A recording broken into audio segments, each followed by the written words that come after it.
Yeah, people have Okay. schedules. Indeed. Okay. So we have Claire with us, who works with Michigan Alliance for Families and is on the board of tons of different organizations. And she's the parent of 4, including the youngest who has Down syndrome, like me. Only mine is not so little. I'm on past school years now. And she's going to get us started with some information about how IEPs are come about, what the rules are and how you do them, and parent participation, which is critical. Not Definitely. always as good as it should be, or not always offered as well as it should be. Exactly. Exactly. Great. Well, thank you so much for Susan for inviting me and participating in this event. I'm happy to be here.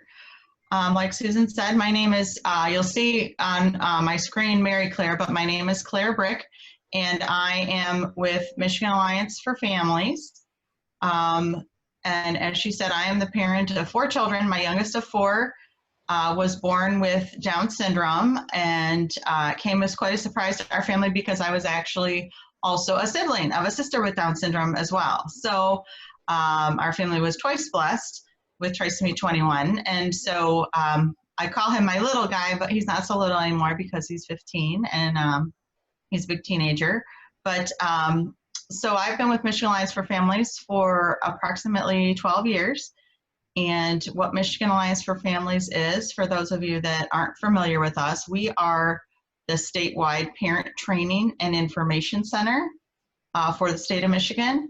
We receive our funding from the U.S. Department of Education, Federal Office of Special Education Programs, as well as the Michigan Department of Education. We, again, are statewide. We have what are called parent mentors around the state of Michigan. We are all parents or close family members of individuals with developmental disabilities.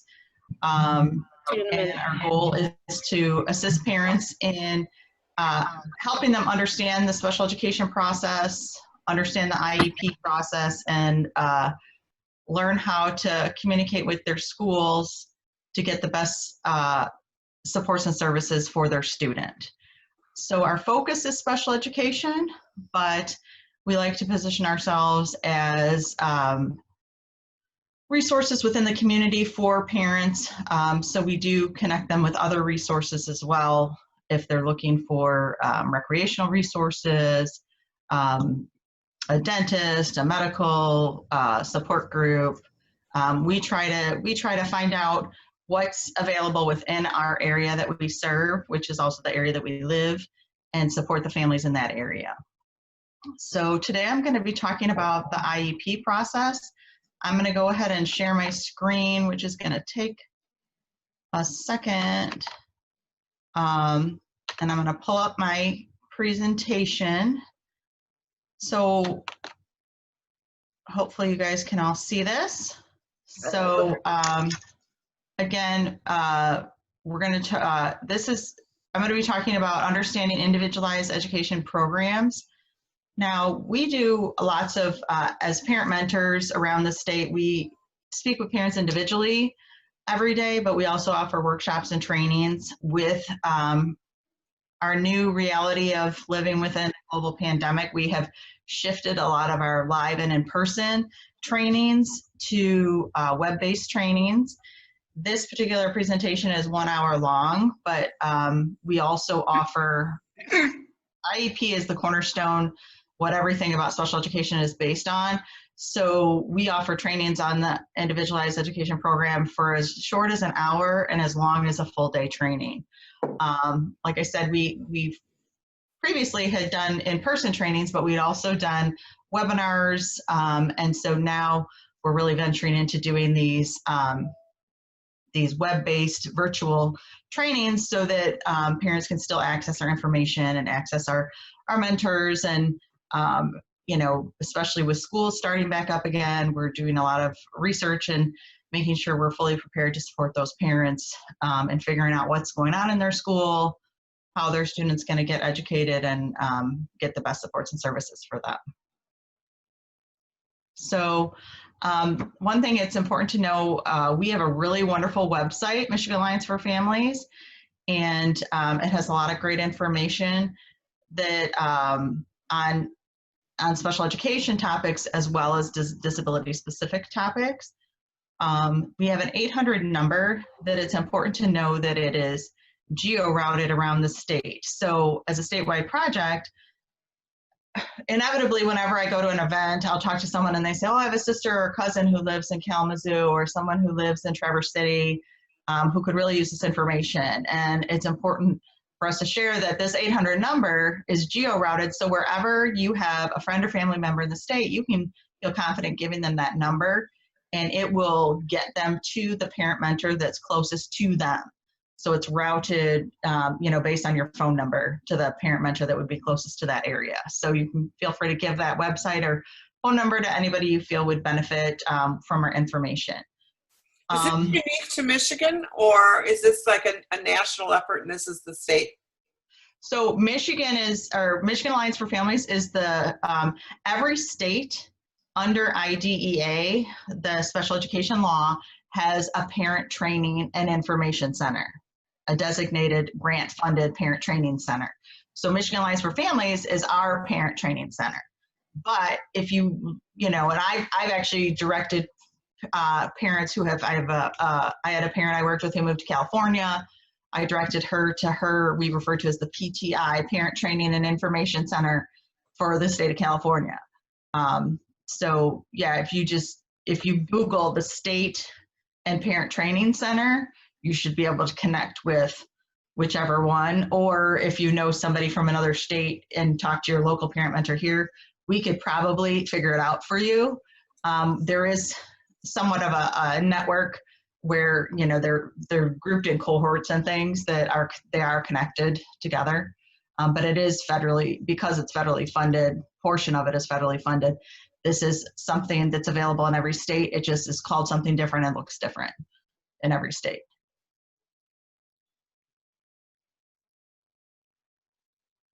So I'm gonna get out of this for a second. I'm gonna be showing you a couple different things, including the PowerPoint. So I wanted to show you, excuse my screen, I wanted to show you real quick our Michigan Alliance for Families website. Again, it's michiganallianceforfamilies.org. It's all spelled out, lowercase. But I just wanted you to kind of see how we're divided up into our home that tells about us. Our, you can look up based on the map or our directory, the person's closest to you, special education resources. I just wanted to kind of show with you IEP topics. Oops. Sorry. I get a lot of pop-ups.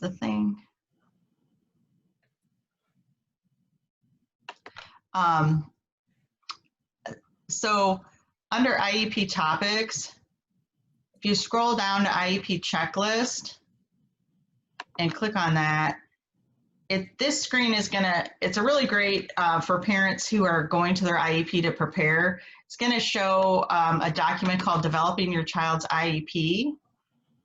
I'm gonna be referencing this document throughout my presentation.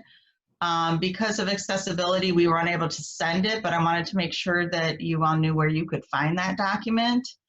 And I'll be referencing within my presentation page numbers and such. And then I can also share my contact information that if anybody wants to follow up after and has any questions, I can direct you and so forth. But I just wanted to share with you where you could find that. So now I'm going to go back to presentation. Okay. So it's important when you're talking about your child's educational needs that when we're talking about what goes into the IEP, which is, I'll use the term IEP quite frequently, which refers to the Individualized Education Program, which is basically the plan that's written for your student that has a developmental disability that has been determined that they're eligible to receive special education services. Hey, how are you? it's important that when you, I don't know. and if we could all mute, would be helpful. Sorry so much. What's up? So it's important when we're looking at our child's educational environment and educational plan. I think I wanted to get in front of the 27th, which is the final. I think I can hear some background noise. So if everybody could mute, that would be really helpful. It's doing that.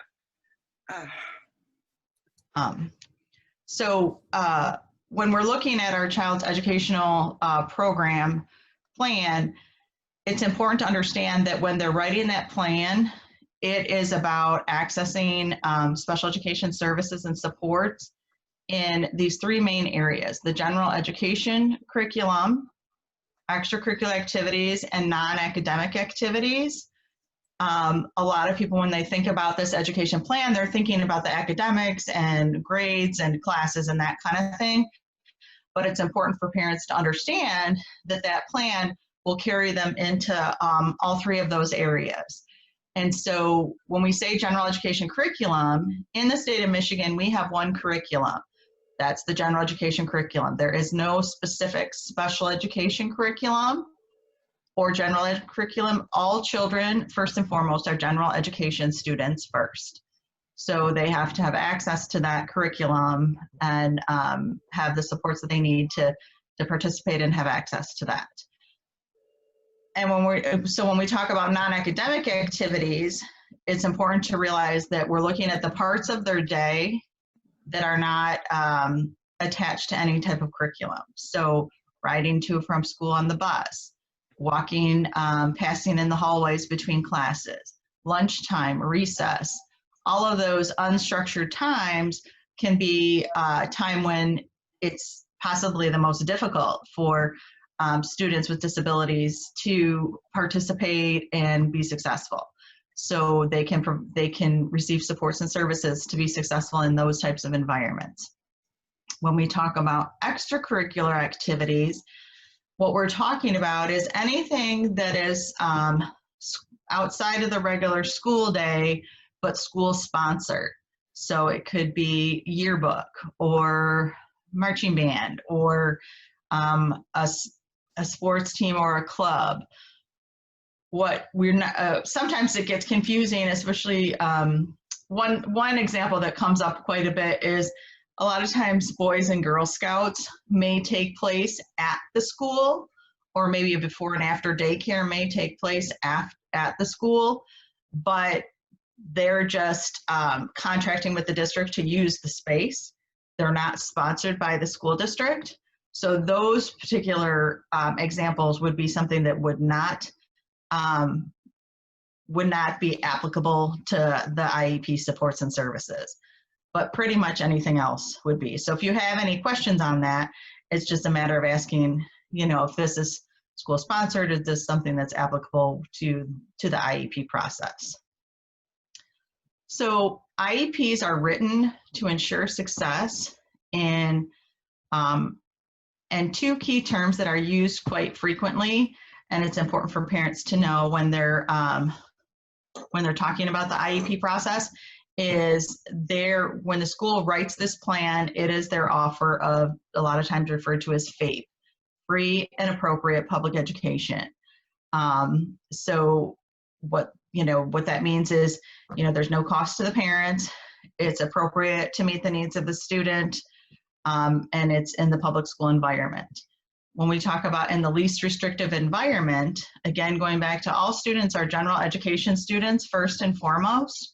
So the least restrictive would be having your student with a disability in the regular third grade with all the other third graders. When we're talking about least restrictive, then it's a matter of having a discussion of what makes sense, what doesn't make sense for that student to be successful.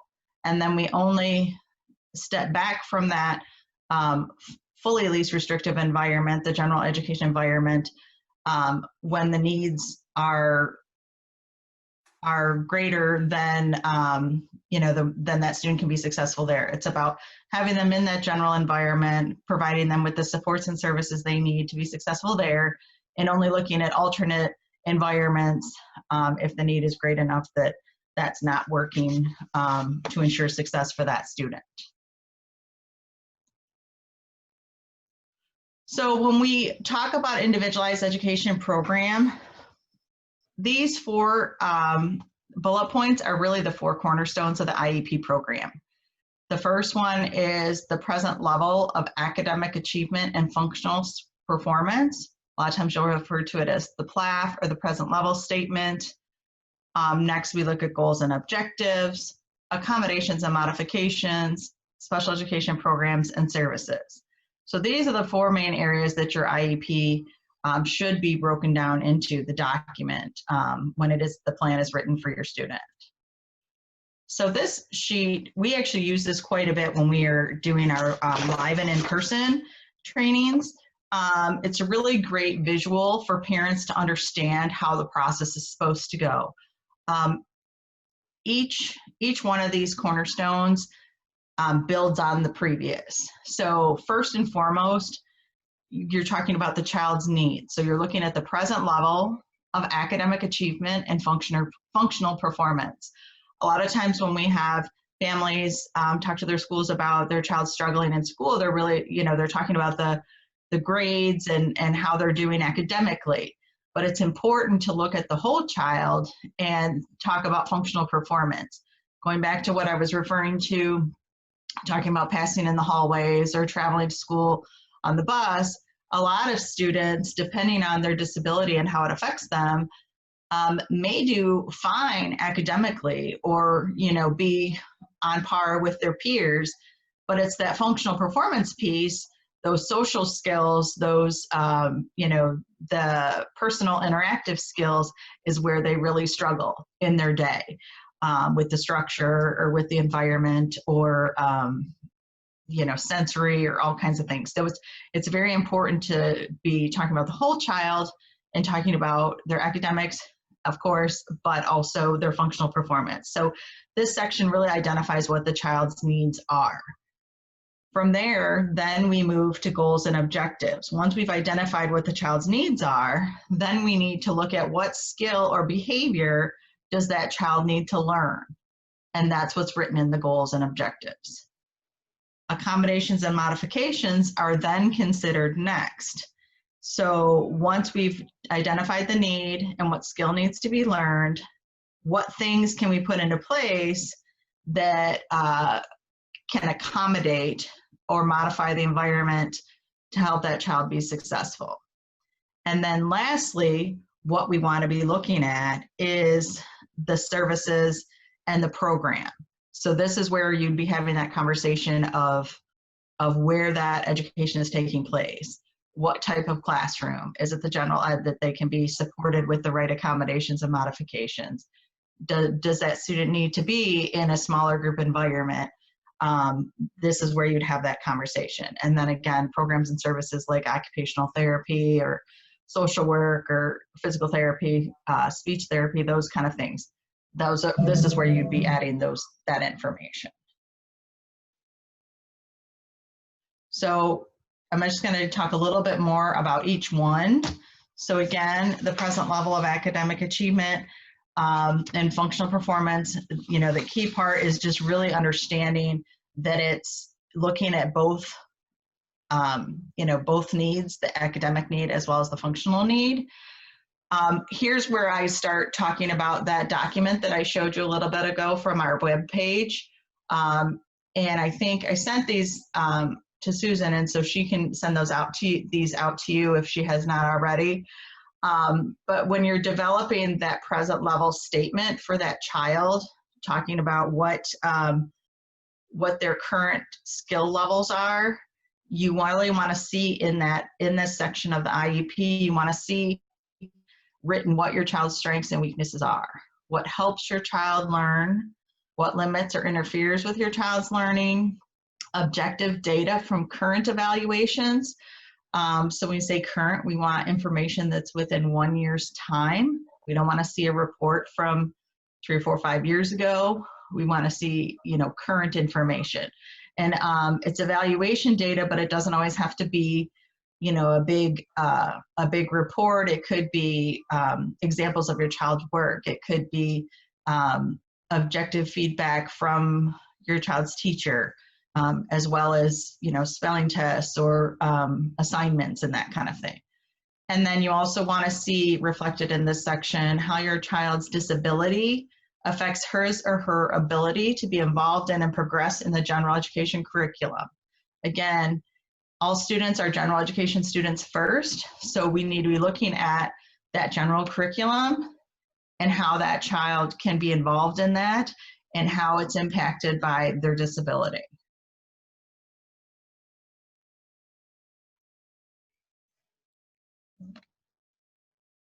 I'm just looking.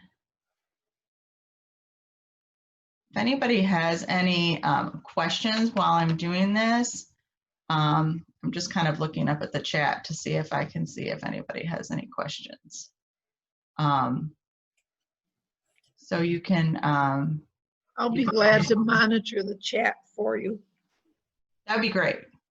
That'd be great, because sometimes, I feel like I don't want to just be talking at people. If you have questions or input, feel free to, either speak up. I can't see everybody's face because I'm looking at the screen as well. So,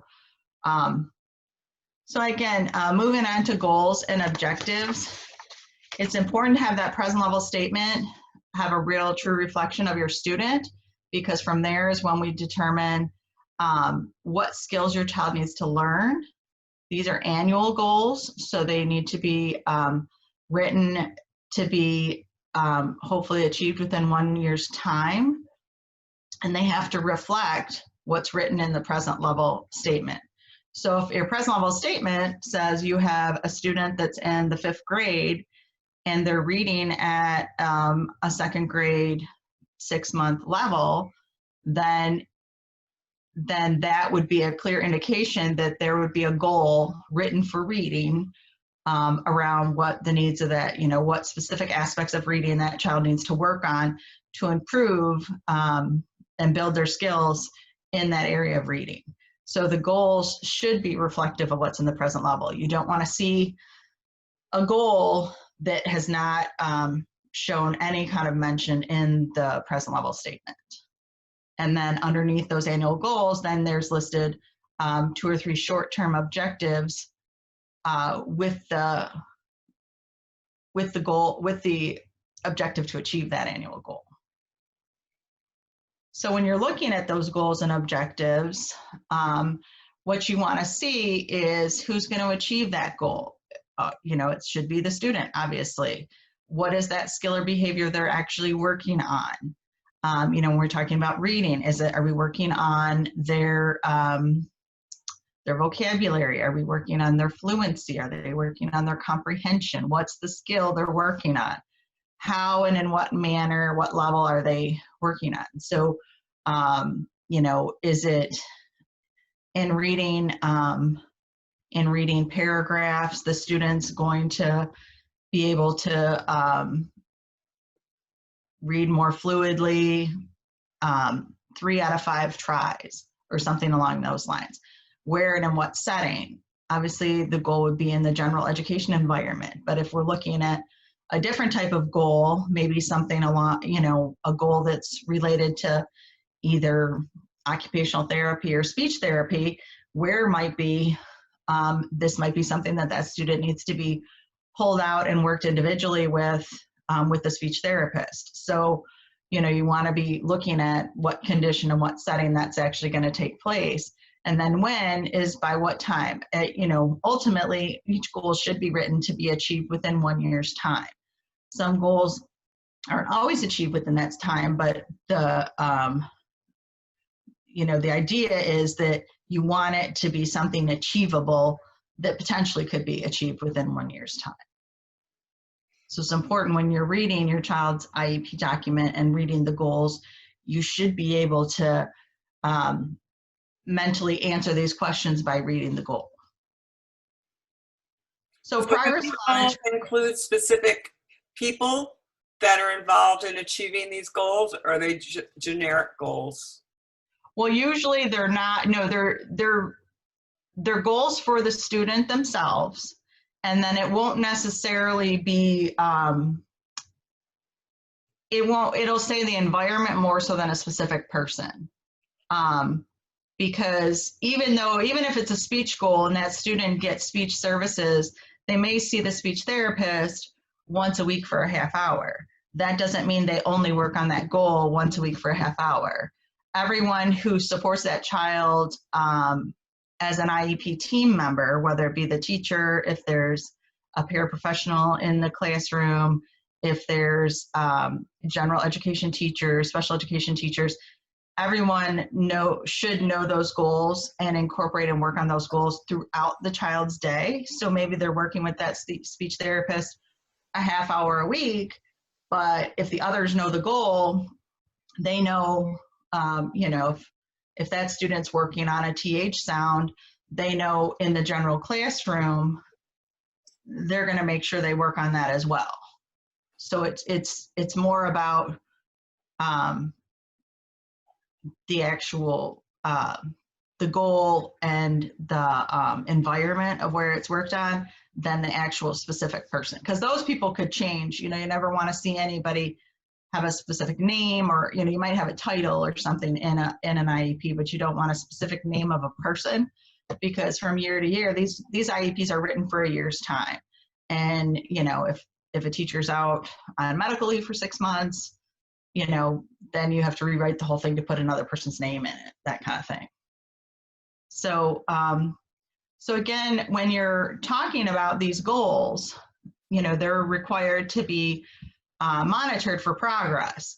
So at minimum, when an IEP is written, those goals, a parent should receive a progress report on those goals in conjunction with the report card or progress reports that the general education students get. So your child would get the regular report card, but then they would also get a document that would show their progress on these specific IEP goals at the same time. Now, that being said, a parent isn't always just limited to receiving that when that happens.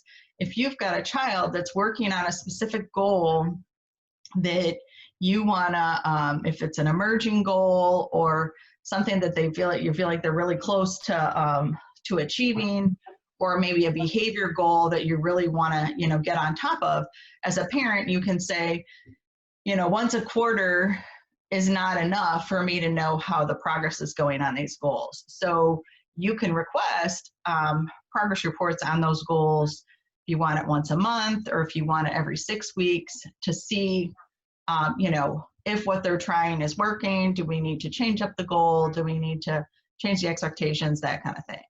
So know that as a parent with this IEP process, a parent is a key member of that IEP team. You've got your school staff, but the parent, is the one who knows that child the best, who has, they're the expert on their child. So parents have a lot of great information that we use at home each and every day with our kids that could definitely benefit the IEP team and benefit your child's learning at school. So it's important that parents are active members of that team. And when you're writing this plan, it's a conversation and it's a collaboration. So, it's important for parents to know that they can interject and say, hey, wait a minute, that's not, I don't want to wait till the end of the quarter to figure out how my kid's doing. I would like to know once a month, or maybe we can have a check-in call every 2 weeks, or that kind of thing. So that's important to know. So then from there, once you've, determined your child's present level, you've determined what skills they need to learn, and written goals and objectives that can be achieved preferably in 1 year's time, figured out how frequently you want to hear about progress. Then you want to have a conversation about what accommodations and modifications your child may need in order to be successful. So it's important to know, a lot of times parents and teachers will hear and use these terms interchangeably, and it's very important for parents to know the difference between accommodations and modifications. So when we're talking about accommodations, Accommodations is, it allows that student to complete the same assignment or test as all the other students, but with a change of timing, format, the setting, the schedule. So an example of an accommodation would be, this child needs a really quiet environment to take a test. So they're taking the same test as everybody else, but they're just going to the library where they can be alone and take that test. Or maybe this student has an attention issue and struggles with the speed of something. So, you know, if the class period is 50 minutes long, maybe this student needs an hour to an hour and a half to take their test. So they're not going to be penalized by the, you know, the 50 minutes of the class period up. Too bad if you're not done with the test. This student can go to a different setting and have extra time on that test. They're still taking the same test. They're still expected to learn the same exact thing. The learning expectation has not been changed. It is the same as everyone else. When we talk about modifications, that's when there's an adjustment to the learning and the learning expectations. So when you see modifications, usually that's when you're looking at a student that is probably more cognitively affected. They can still participate in the general education environment, learn a lot of the similar materials, but maybe as an example for a modification, if students are taking a spelling test and every child, you know, they get 25 words a week, and on Fridays they have their spelling test of those 25 words. Maybe this student maybe gets 10 words instead of the 25. The teacher picks out the 10 sort of she feels most important, he or she feels are most important for that student to learn. So the expectation, what this child is learning is different than what the other kids are learning, but they're still working on spelling. They're still taking the test with the other kids. The learning is just, the expectation of the learning is just adjusted. So it's important for parents to know the key difference between these accommodations and modifications. And all kids with IEPs can have access to both accommodations and modifications based on the needs of their learning. But it's important to know as a student gets into middle school and into high school, every student in the state of Michigan has to be able to pass something we call the Michigan Merit Curriculum to receive a diploma in the state of Michigan. Everyone in Michigan has to achieve the same standards in order to receive that diploma. So when you have a student that their work is modified, that's something that you need to be very mindful of as your child grows into middle school and high school, because that will impact whether they're going to have the capabilities to receive a high school diploma. For an example, you can have a fifth grader in fifth grade in math class with his typical developing peers, but they're doing fifth grade math, and this particular student is doing second grade math. That's fine. But then when they get into the odds that someone in, then they get into middle school, and by the time they're in 8th or 9th grade, maybe by now they're up to 4th or 5th grade math. The odds of someone who's in 9th grade doing 5th grade math, that within 4 years' time of high school graduation, 4 years of high school, that they're going to be able to pass Algebra 2 is the odds that they're going to be able to pass that is probably not very probable. That being said, students who, it's just important to understand that in Michigan, we have students that are on a lot of times referred to as a diploma track. They're on schedule to receive a high school diploma, just like all their peers, but maybe have accommodations and, added supports and that kind of thing. And then you've got other students who are generally the students that are cognitively affected, who are a lot of times referred to on the certificate of completion track. So those students can still be in the general environment, still be with their peers, participate in all of high school activities, graduations, all that kind of thing. But those students will not be receiving a diploma, and in turn, they're able to continue to receive special education supports and services here in Michigan up until the age of 26. Most states, special education ends at age 21, but in Michigan, we're still at age 26. So again, you know, when having these conversations, it's just something to be mindful of as your child grows and learns. You know, are these accommodations that are impacting the expectation of the learning, or are they modifications, you know, or accommodations that are not changing the expectation, and or a modification that actually is changing the expectation? So that's important to learn for parents. So then the last one of these pillars that we talk about is when we actually have that conversation around the special education services and programs. So going back, you know, first we're talking about the present level of academic achievement and functional performance. What is my child's needs? Goals and objectives based on those needs. What skill or behavior does the student need to learn? What accommodations or modifications? We're looking at learning environment, classroom, educational materials, those kind of things. What adjustments need to be made in order to support that child so that they can be successful? And then what we want to talk about is what services are going to be provided to the student or on behalf of the student, as well as what environment that student is going to be in. So this is where you have that conversation to say, you know, and looking at all these things that are impacting this child's education, yes, the general education classroom will be a perfect fit with supports and services, or yes, for part of the day, but maybe another portion of the day they need to be in a smaller group environment to work on these particular skills. And then also, this is where you have the conversation of what other related services that that child can benefit from. This is where you have that conversation about speech therapy or occupational therapy. You have that conversation about whether, you know, if you've got a child with behavioral concerns, they want to do social work support. This is where you have the conversation around assistive technology. What kind of technology can we introduce that will support this child in their learning environment, as well as, you know, does this child need specialized transportation, or do they have a medical condition that they need to have school nurse services, that kind of thing. So these are all the things that you talk about once everything else is established.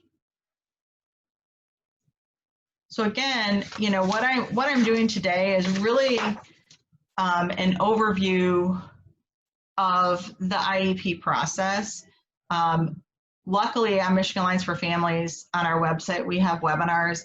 We actually have 1-hour webinars on each one of those 4 pillars: the present level, the accommodations, modifications, goals, that kind of thing. You know, there's each one of these areas can be expanded. What my goal today was to really just kind of give an overview. But I encourage you to go back and look at our Michigan Alliance for Families website, as well as, like I said, we have lots of really great webinars, and we're adding them all the time because of the global pandemic, and we can't do things in person as much. So, and if you're not on our website, you can even just go to our YouTube channel to look at them as well, or connect with a parent mentor that's closest to you by calling the 800 number. Dara is on the call. She's our Wayne County, Detroit parent mentor. So, you know, if you're in the Metro Detroit area, if you call that 800 number, you'll probably get routed to her. So I know this was kind of a quick recap overview. But you know, that was the goal for today, is to just kind of give kind of a basic introduction and overview to the IEP process. This is great. Thank you very much. You're A lot of welcome. parents don't even know all of this exists. I'm always amazed when I meet parents that have kids who obviously should have IEPs and don't even know IEPs are a possibility. I know, and it's really, you know, that's our goal, is really just we're constantly outreaching, and, you know, almost on a daily basis, us parent mentors with Michigan Alliance will hear, "Oh my gosh, I never knew you were there. Why didn't I hear about you 10 years ago?" That kind of thing. And, and it's all about, our goal is really just to educate parents and teach them how to be the absolute best advocates and partners with their school to ensure success for their student. It's not about, us telling parents they should have their kids in this type of class or that type of class or what's right or what's wrong. It's just about building their knowledge so that they know how to have a better conversation.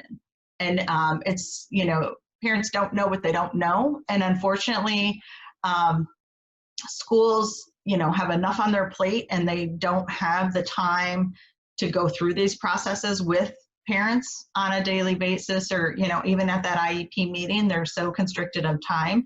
So we do a lot of work meeting with parents, we used to be meeting with them in person, but looking at their IEP documents before their meetings, after their meetings, giving them kind of conversation points and questions to ask, and really empowering parents. And that's what our ultimate goal is. And when parents and schools work together in partnership, that's when you're going to get the best outcomes for kids. And that's always our ultimate goal as well, is get parents knowledgeable so they can kind of feel confident having a knowledgeable conversation about their student and working together as part of that IEP team. Hi, Claire. This is Scott Cooper. Does your Michigan PTI also work with the Parents and Policy Making program, or is that a separate thing in Michigan? It's separate, but a lot of our parents have There seems to be a crossover. participated in that. Yeah, because Michigan Alliance for Families is actually, we are under the umbrella of the ARC of Michigan. Mhm. So we're, a lot of our parent mentors have participated in that training. And like Susan mentioned in the beginning, we're all involved in lots of different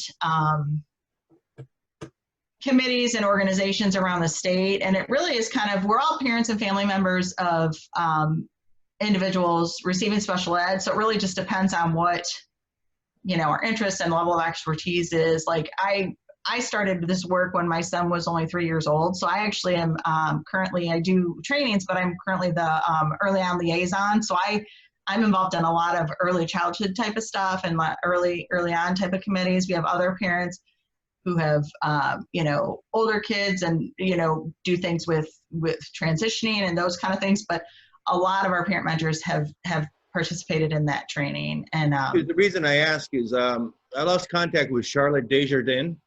She was one of the founders. okay. Ground floor. I was wondering, since you were right next door, if you kept in touch with Charlotte. I don't know her, but I can. Okay, she was one of the founders of the PIP. I know she hung out with Paula Goldberg, and Paula's another PTI over Minnesota. Oh, okay. PACE Center, and Yeah. that. So okay. I don't want to interrupt, but I do. Go ahead. We have Lauren Zoma on here, and she's supposed to be sharing this session with you. So I'd like to have her have the floor for a while. Okay, Sure, go let's ahead, Lauren. save our questions for the end. Sure. You Okay. have to unmute yourself though, Lauren.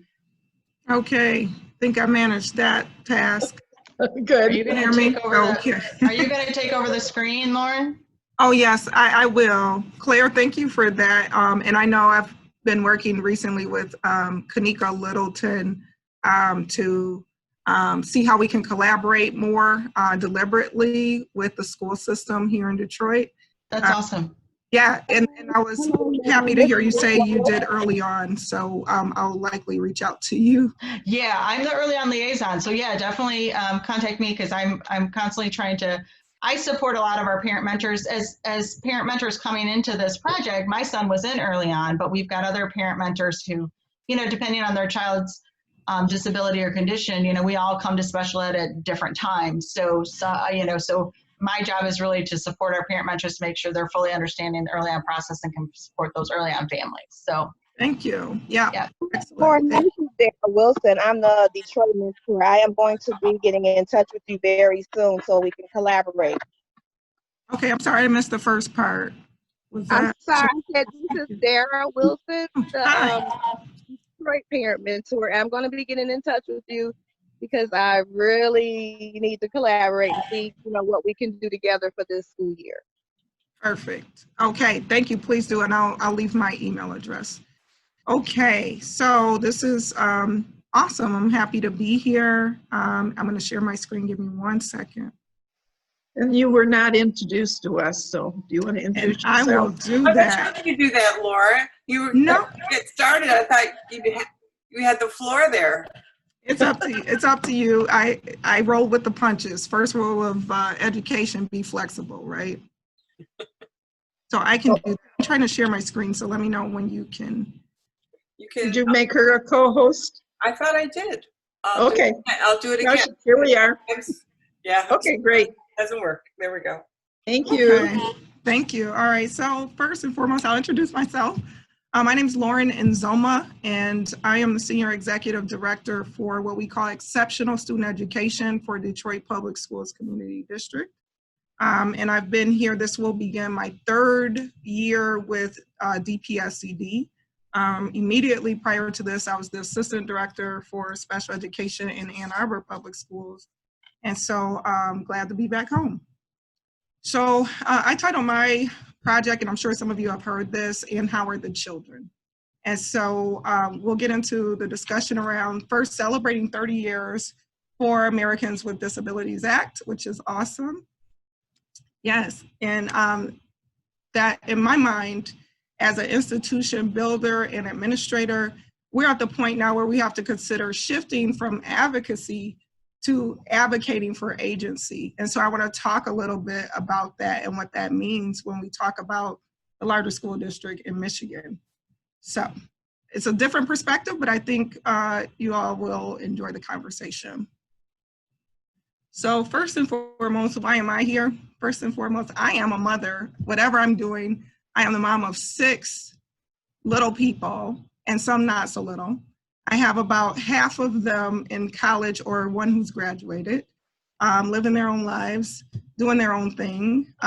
One has returned because of, well, COVID. So he's back home. I'm navigating that. So this situation is very real for me as an educator, as a mother, where we are and what things are looking like. How do you balance doing your day job, being a mom, getting everybody online, doing the things they have to do. I still have 3 children. I talked about the 3 who are on their way out or halfway out. And I have 3 who are still in school. So I actually have, the youngest just turned 10. I have an 11-year-old who's going to middle school, and I have a 16-year-old.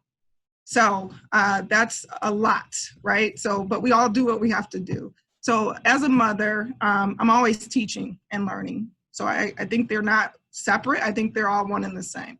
I'm a teacher first. I'm an educator. That is something I will never stop being. I'm an advocate or agency creator and community activist. That's just an integral part of who I am.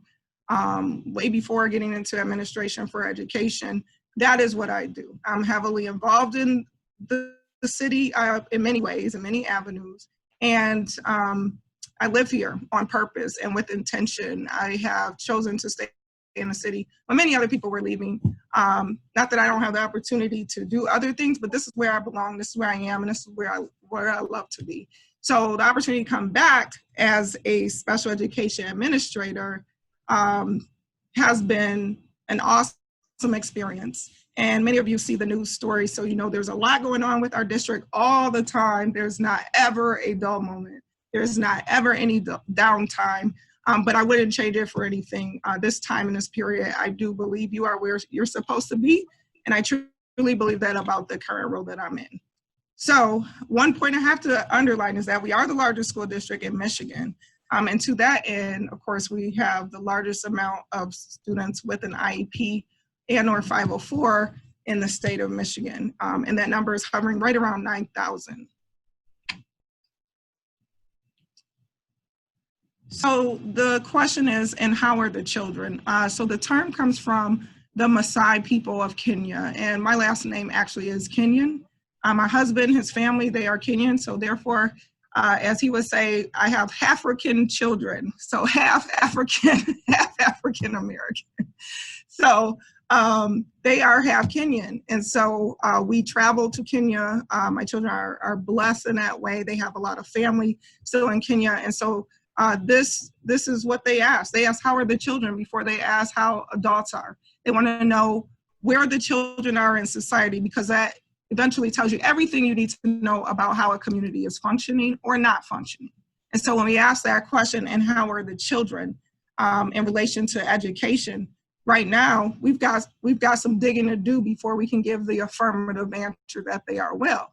And so with all of the changes with online versus face-to-face instruction for our students with more significant needs, with IEPs, with 504s, we have to dig much further into that conversation. I'm not going to dwell on that because I think that's the expected for me because of the work that I do, but I'm going to take a broader approach in alignment with access, opportunity, and inclusive methods.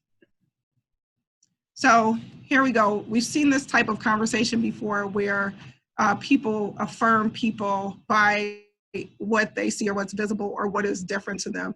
And we know there's this debate about person first versus ableism. But this is a conversation I had when I first came to Detroit, and it was about how do we identify people, right? The human part of us always wants to categorize individuals. So if we start with, I would come in the room and say, okay, don't actually do this, but raise your hand or think about who in this room is diabetic, who's asthmatic, who has an astigmatism, dyslexic, so on and so forth. I would always get some people who actually did raise their hand, even though I said do not. But the point would be, what if that's how people refer to you? Some people would agree that, that's not how an able-bodied person should see someone with a difference, right? However, I challenge that and say, what if that's what is that person's superpower, right? What if that is what makes them special and unique? And so I'm not going to debate it today, but I often get this response from people in that, well, I don't want to label someone, and they are well-intentioned and they want to focus on the things that someone is quote unquote able to do.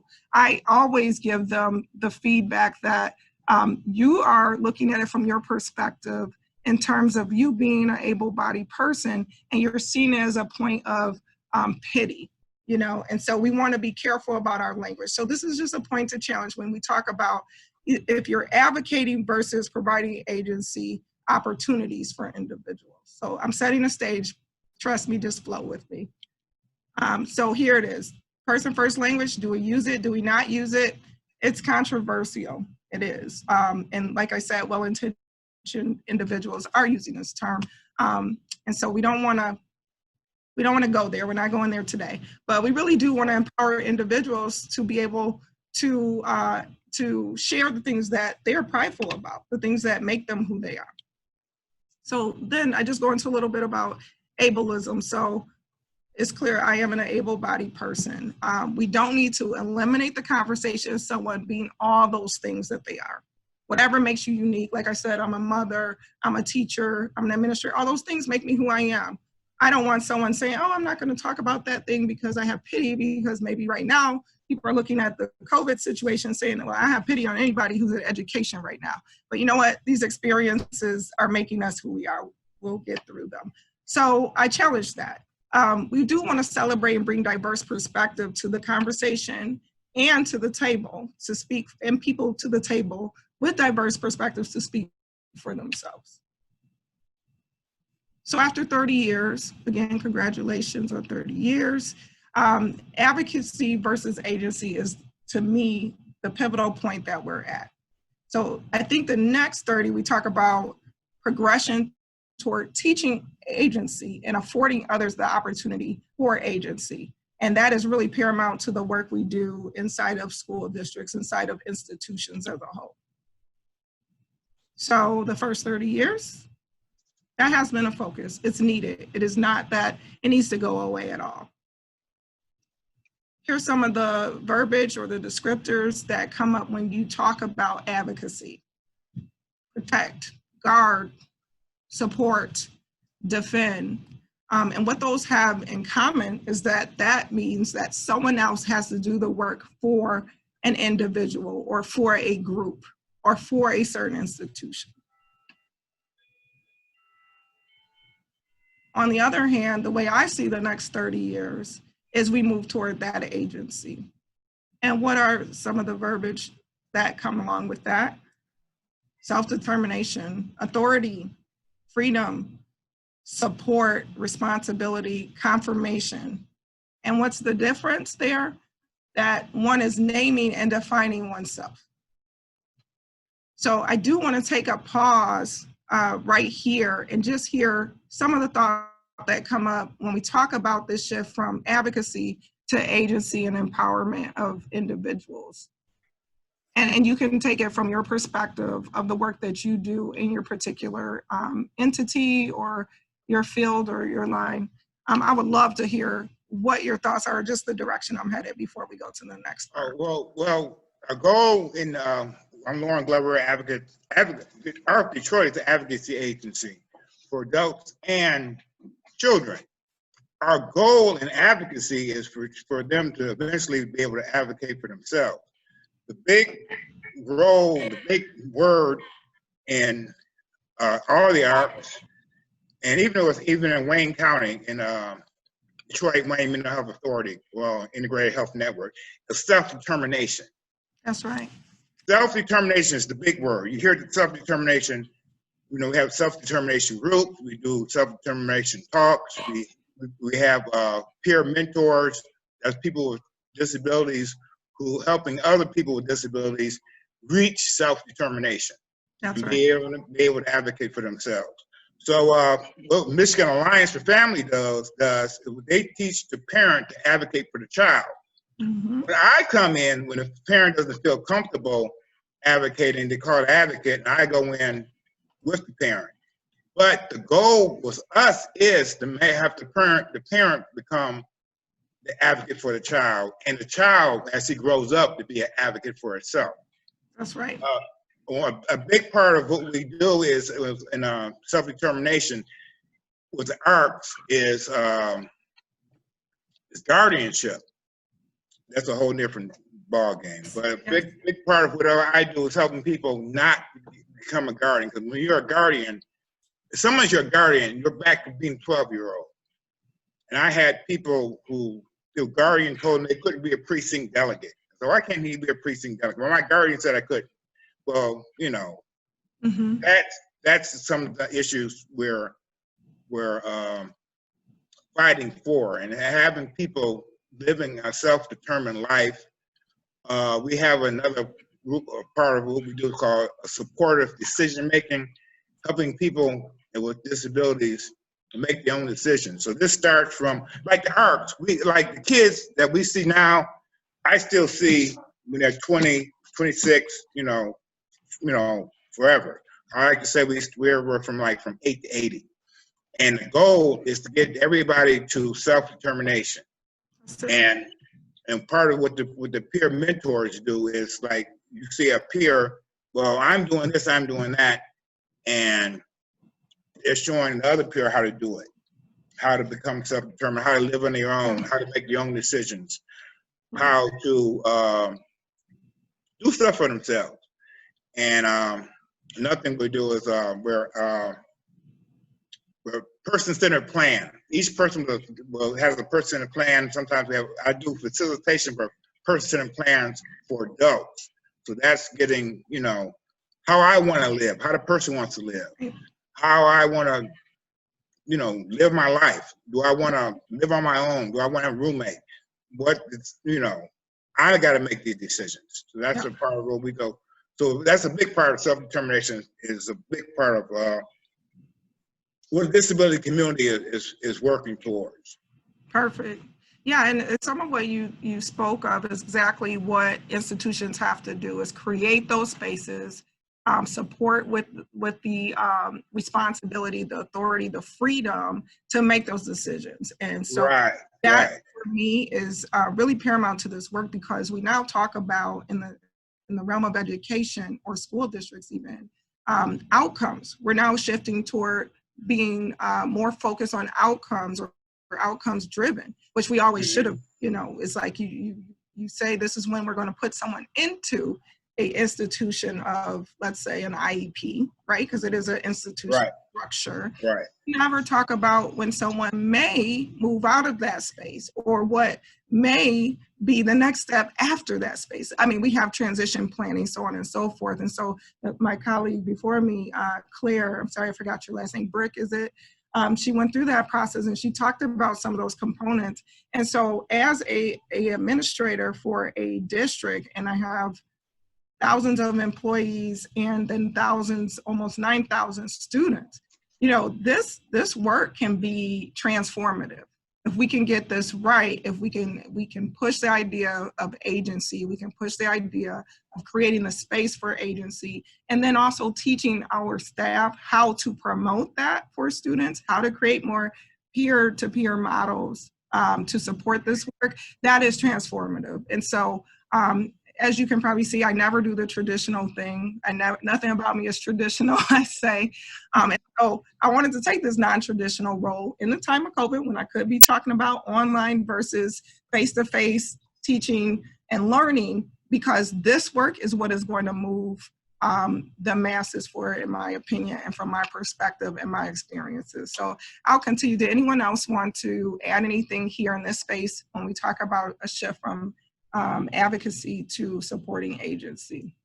One of the things, my son is 37, and when he was a toddler, I will always remember a speech I heard where they said you have to give him choices, and it doesn't matter what those choices are. Ask him whether he wants peas or carrots for dinner, but you have to give them choices so that they learn how to make choices, because kids with disabilities are so often deprived of choices. So find ways to give them choices, even if it doesn't matter how they answer, just give them a choice. That's right. That's right. It's first, then, if then, you know, whatever you want to call it, give a choice.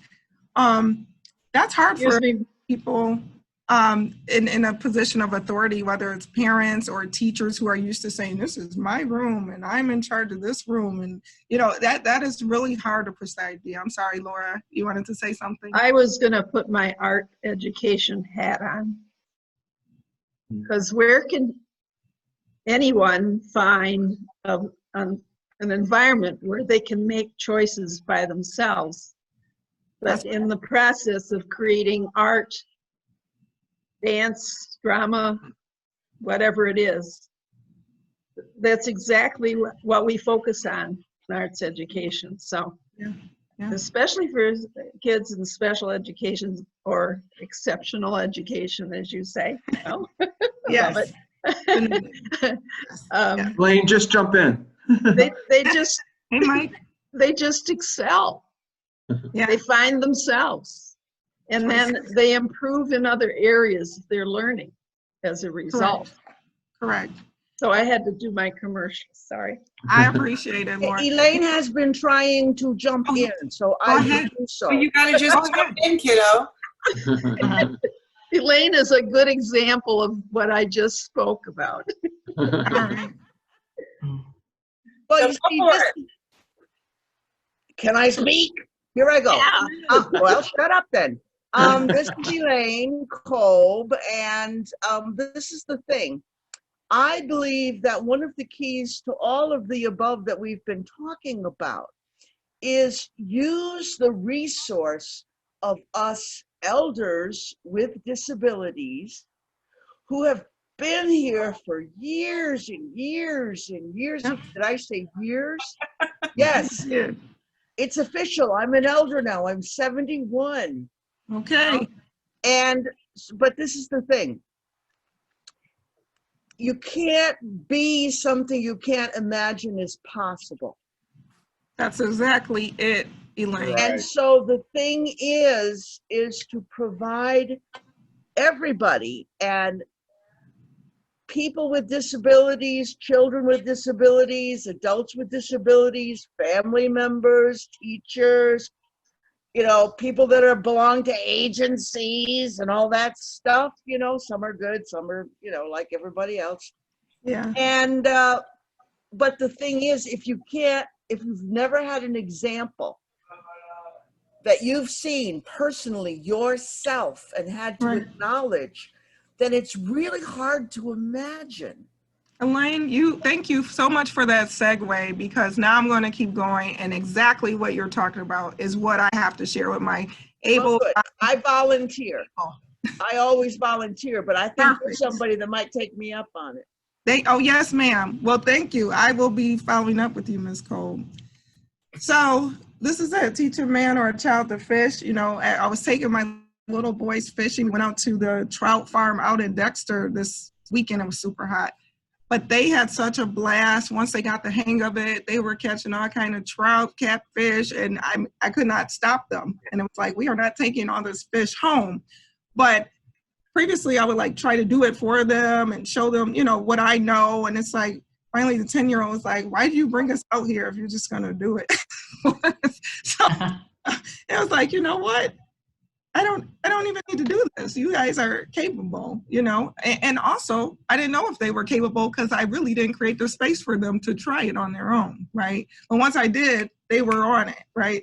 So we know what that says. So here's what we need to do, in my opinion, from the position of institutions in terms of advocacy or agency.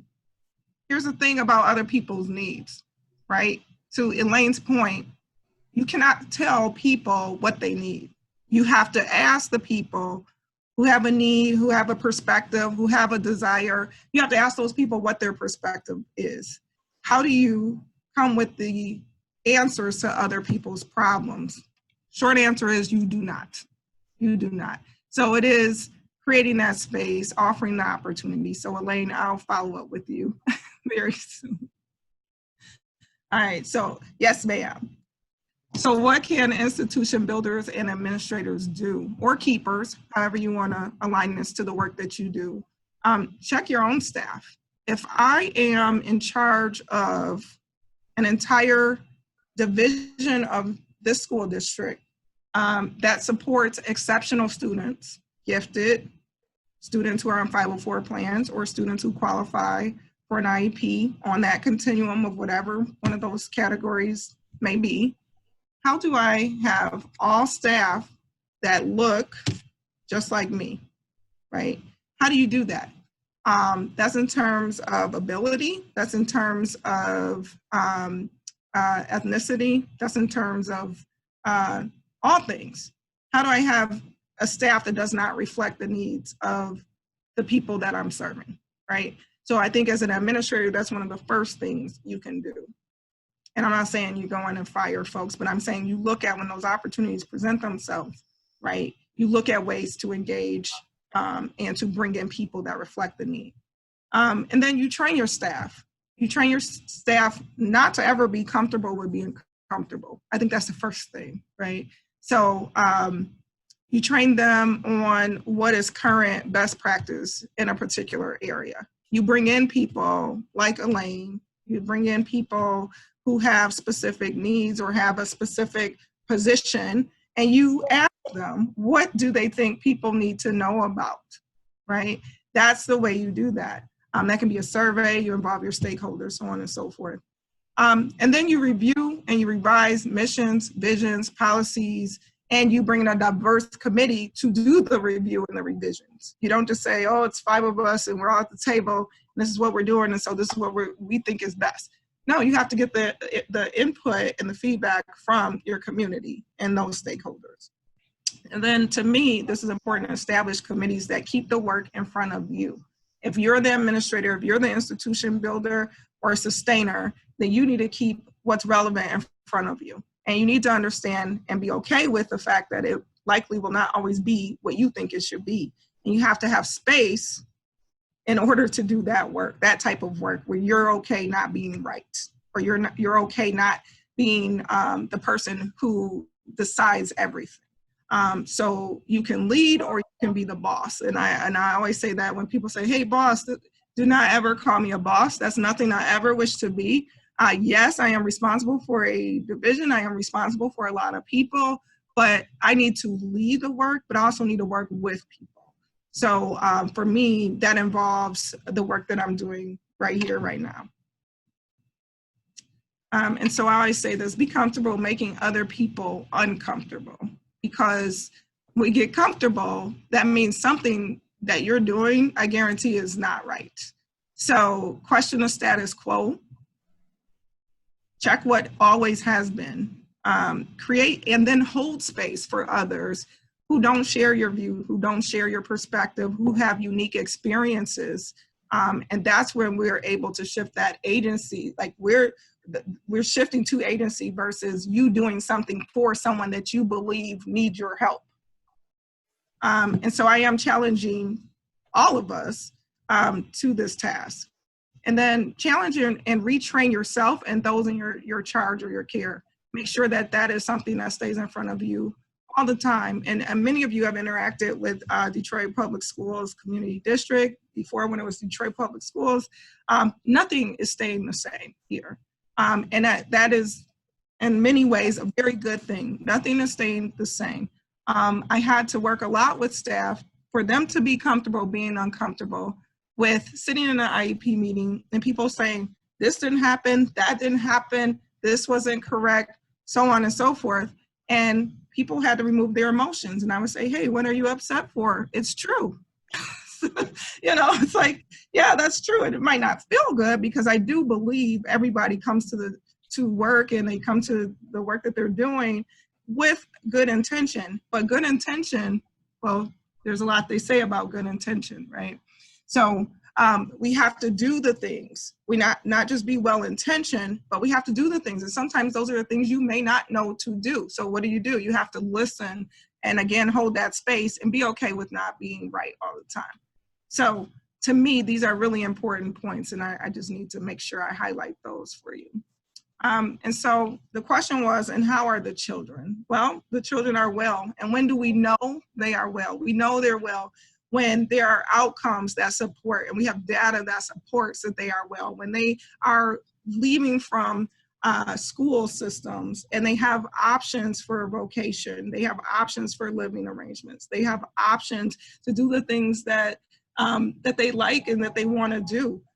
We know they're well when our children are being educated in the way that families and IEP teams, which families are part of IEP teams, deem necessary and require in this children. And we have to begin to ask the children. I always push the idea of asking earlier. You don't want to wait, and having very honest and upfront conversation.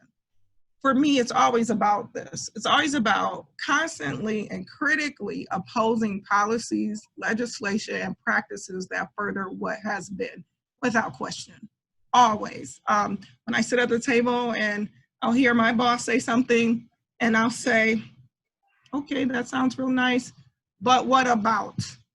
And you almost see the collective of the table just go, oh, okay, yes, yeah, okay. And I will not leave until I get whatever answer I'm looking for, at least the consideration. So again, that space of being uncomfortable, being comfortable being uncomfortable, and never allowing others to be comfortable in your space. So this is me. This is me all the time. I like to have conversations. I like to figure out new ways of thinking, reimagining what is. If you ever see me being comfortable, if you ever see me going with the status quo, you are more than welcome to pull my coattail and that of my team. When you're at our meetings, it's okay to question. It's okay to ask. I always say, you can say whatever you need, just do it respectfully. And so I'm here in Detroit. I plan to stay as long as they will have me. And we're here doing the work. This reform work is not easy. But it takes some out-of-the-box thinking. It takes connecting with agencies such as yourselves. It takes the partnership. And so we're here to do just that. We've restructured this year. We've got some solid folks in here who understand law, who understand process, and who are able to push the agenda. They know who I am. They know what I accept. They know what I do not accept. And they know that we are never, ever, ever comfortable. So I'll take any other questions or concerns or anything you'd like to share. How common is inclusive education in Detroit? Yeah, so it's something that I think everyone here understands is a work in progress. So for a long time here, It was if someone's different, they go somewhere else, right? So we had a ton of separate facilities. We had a ton of center-based programs in our comprehensive schools.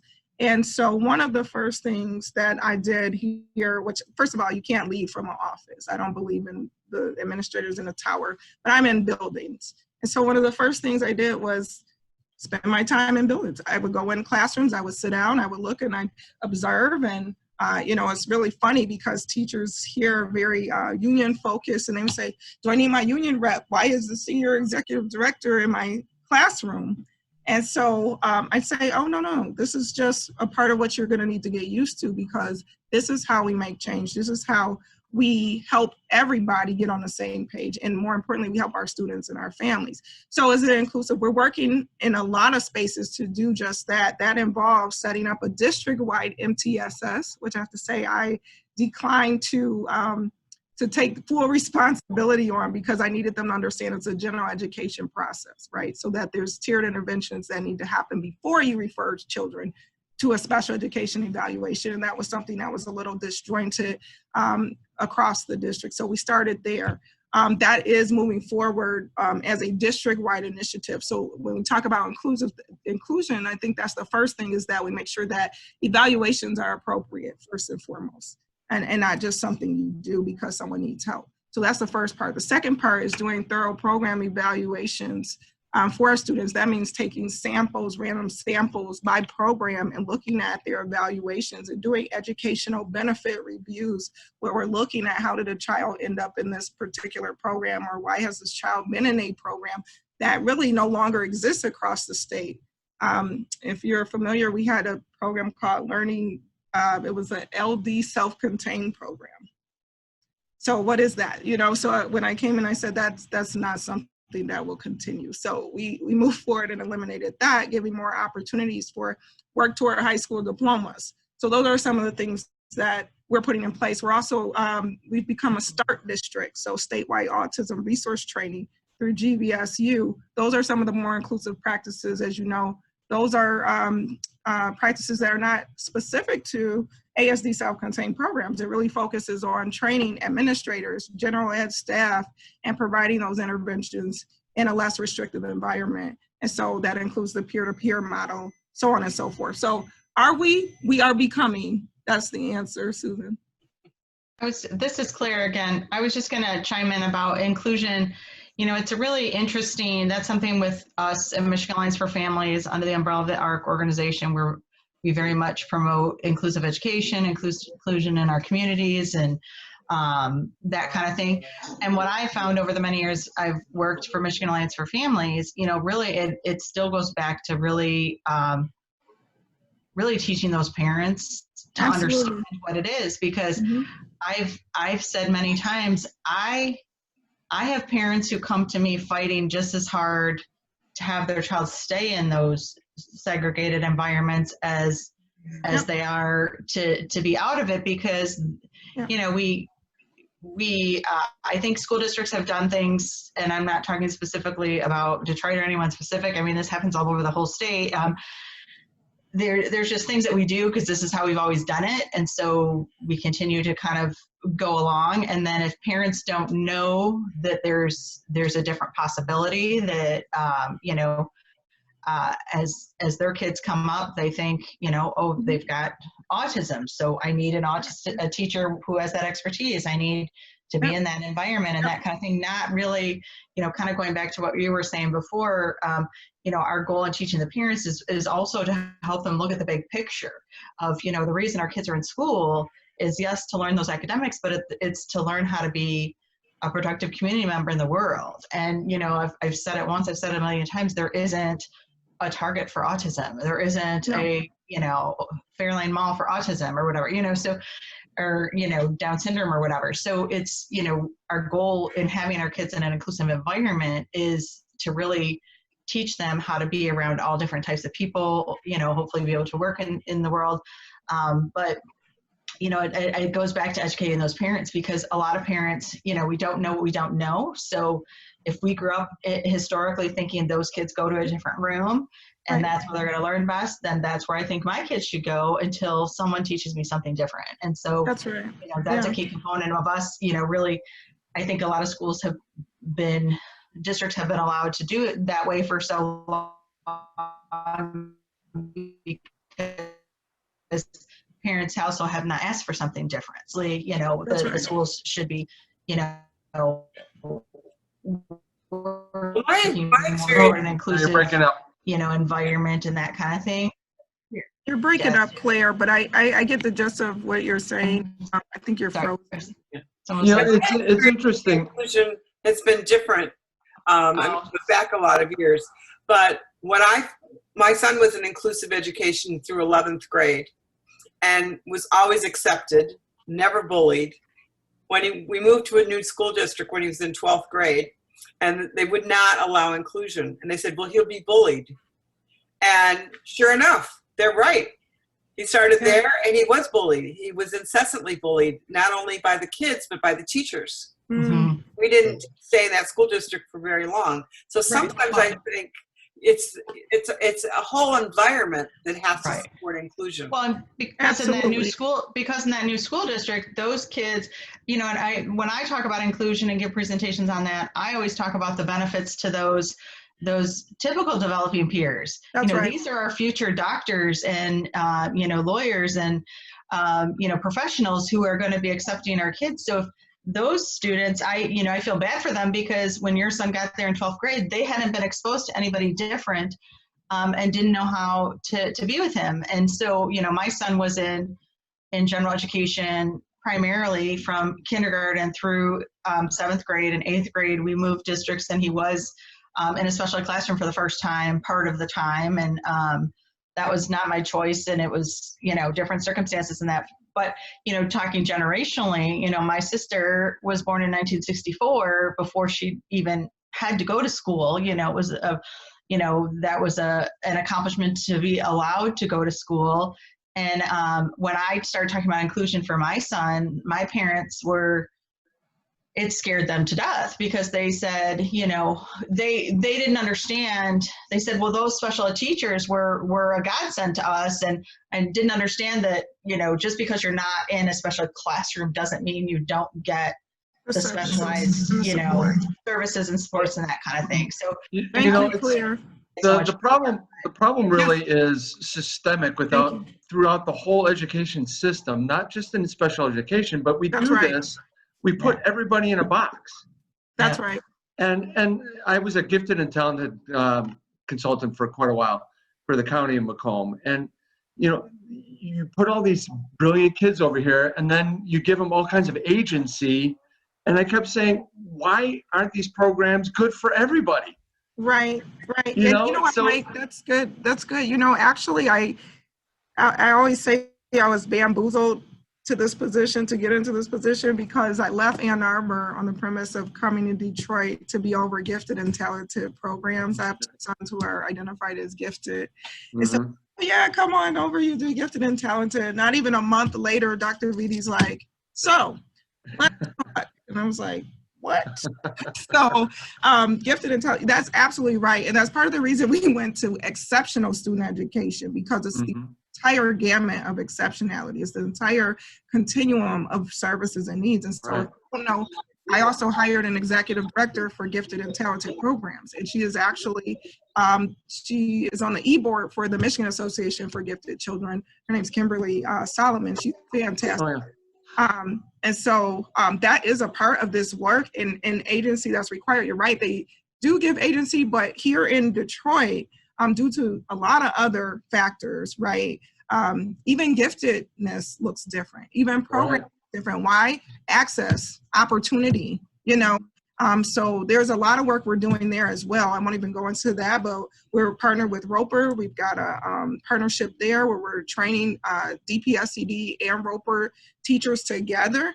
And we're creating a cohort of learning there that translates to our students. So we're offering more opportunities, because students shouldn't have to leave their city, their school district in order to get what they need. So Right. there's this whole spirit of agency there.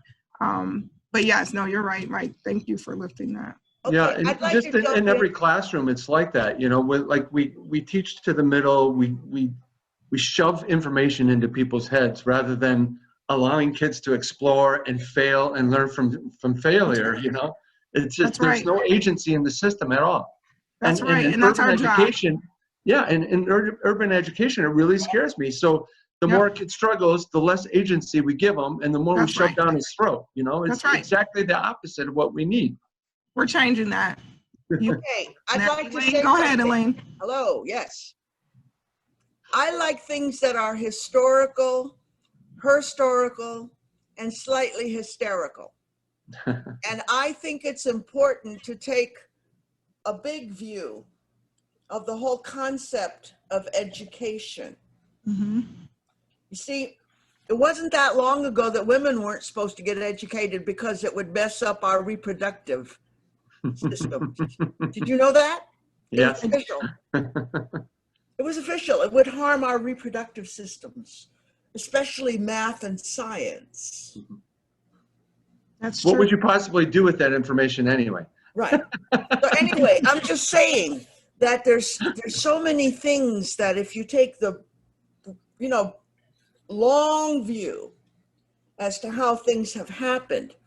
I also see the whole thing of having separate education, special education. A lot of it was because parents loved their children with disabilities and wanted them to have education, and there was nothing available. So parents got together and established these organizations like the Cerebral Palsy Association, different ones. That's how the ARC started, exactly how the ARC started, by a group of parents wanting their kids not to be institutionalized. That's my point. Yep. See? So it was progressive for its time, but then it created institutional and societal expectations that, well, you can't really teach those special ones unless they're together with other special ones just like them, not even Right. a bunch of different kinds, but just like them. Yeah. And then, so one of the things that I like to throw into the mix so people understand how far we have to go to unlearn and then evolve.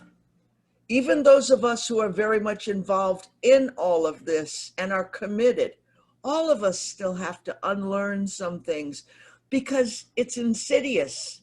We pick it up in the society. That's why there's so much racism still. That's why there's so much ableism still. That's why there's so much sexism still. That's why all All this the still isms. exists. All Yeah. the bad isms. All the isms, right? You So know? that's in short, Elaine, that's me. Like I said, I've never fit in anybody's neat little bubble. I never desired I've always been weird, honey. and I Always. think that's the work. And I always say, you know, while I have a general concern and push for what's right for all children, my specific focus is those children that look like mine at home and those that don't have the agency or the advocacy for themselves, and however that may fall out. Absolutely. Make my point very clear. And as you wrote, you know, good trouble, I look for it all the time. So I've been arrested Go ahead, 27 times, by the way. fantastic. So Dara Wilson, you had your hand. I apologize. After that, I have like 5 minutes and then I'm gonna have to. I just wanted to piggyback on what you were saying about the comfort zone. And then that's where the parent education comes in, just like what Elaine was saying about the history of it all. Yes, there's so much history in everything, but the thing is to be knowledgeable about what your options are now. And with our agency, we talk a lot to our parents about what are your expectations for your child's future. You can't just look at now. You have to set everything up for them, but it starts with how you're looking at it. Don't have low expectations, have high expectations, and start there and then work your way down with what fits, but don't start from the bottom and go up or be stagnant because you're comfortable with what's happening. That's right. I had a parent that her son was going to 9th grade this fall, and she was so concerned because he was diagnosed with autism but hadn't yet had an IEP or anything. And she was worried about the bullying and this and that. And she said, I'm so afraid for him to go to high school, but he's not. And I said, well, you have to trust that. You have to support that he's okay with that, because you'll transfer your fears to him. And he has the confidence. So support that, take the lead, and get more knowledge about things so you can continue to move up that hierarchy of understanding and develop a new comfort level. But don't stay there all the time, because there's always something new. But when you're advocating for your child, you have to be knowledgeable about everything. Well, not everything, a lot of things, but there's so many resources, and you just have to be open to accept it. But with Michigan Alliance, you know, a lot of parents don't realize that they can get that type of one-on-one support. And I think that's just so important. And the communication with the team, because you have people on your side. It's not the parent versus the school. You're working together. And I emphasize it so much with the communication, but there are steps you have to take as a parent. You can't rely on the advocate. You can't rely on the teacher. The kid can't do it themselves either. It's a team effort, and they have to communicate. And that's the bottom line. That's it, Dara.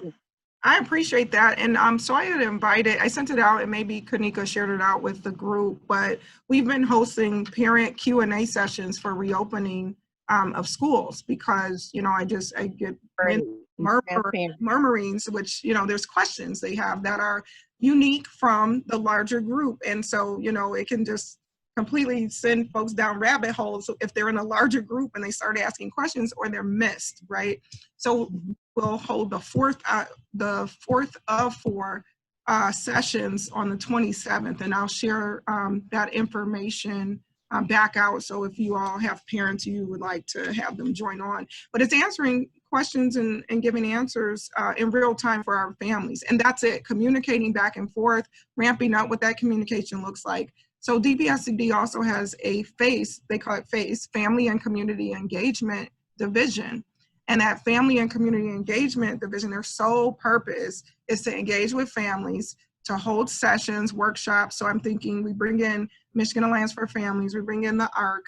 We're actually going to start holding advocate and agency quarterly meetings, where we'll just connect and we'll say, hey, these are the things we're working on, you know, right now. Here are updates. What questions do you have? What are our collective concerns and issues? And so it's that community stakeholder connectivity that we have to ramp up, so that we can make sure that we're all communicating the same message. And then you can tug on us and say, hey, you're not communicating about this, or we're hearing questions about this thing. So it works multiple ways. So that's what it's really going to take to transform what's available for our students and our families. And so that's what I'll say. We host a lot of parent workshops. My team provides them. We've done a whole series on giftedness, or, you know, so I think my child is gifted. You know, how do I advocate for my child who has autism, or what is START? And we engage them around statewide autism resource training, and we're becoming a intensive training district. So not only are we doing START, we're getting intensive technical training from the county on START. So all of those things, like, what are we doing? We need to communicate those things to our families and to our agencies such as yourselves. So lots of work to do. Like I said, it's never a dull moment. I can't even tell you how many people have come to my door and I'm showing them a way while I'm sitting here. So as you can imagine, with the reopening and things changing by the minute, I'm sure you're watching the news, so you're seeing all the things going on in Detroit. Yeah, all the things. So it's always lots to do, but I am so glad to be here and to collaborate with you all and to hear your thoughts. But I go broad, I go big, I go way out the box. So far that's worked for me. Some people think I'm crazy, including my husband. Like, but you still come home every day, so I don't know. Well, thanks, Lauren. We really appreciate it. God bless the work you're doing. Yeah. Thank you, Mike. Thank you so much. And I will send you a link to the video. Okay, fantastic. You all have an excellent day, and I hope to see you again very soon. Thank you very much. And thanks